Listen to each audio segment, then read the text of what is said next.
We saw those images of people on the streets in Beirut, and remember, this is a demonstration that's going on not just in Beirut but across the country as well. And the mood has been getting stronger and more passionate day by day.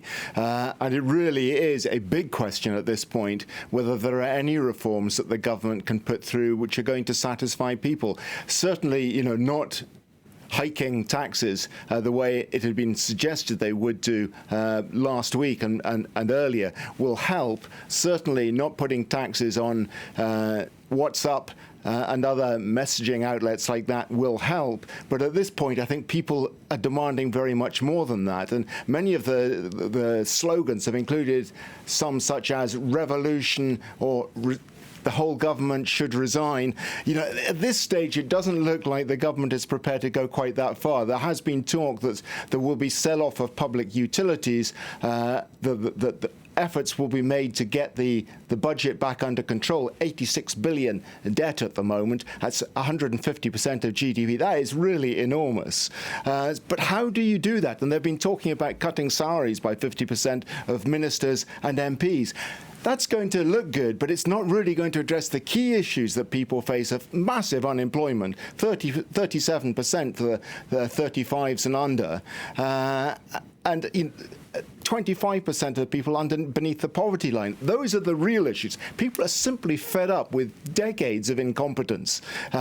Infrastructure, which is almost non-existent, rubbish still on the streets, despite those demonstrations 4 years ago. That's why the people are out on the streets. They've really lost all confidence in the ability of this government, or perhaps any other, to solve their problems. And as you just mentioned there, Lebanon is no stranger to mass protests. We saw them in 2005, again in 2015. But what makes these particular set of protests so different from I think it is. I think they are different. 2005 was perhaps even bigger than these demonstrations. It was a massive demonstration led by Rafik Hariri, the father of the current Prime Minister Saad Hariri, in 2005, the so-called Cedar Revolution, to get rid of Syrian military occupation of Lebanon. 2015, an issue-concentrated demonstration on rubbish collection.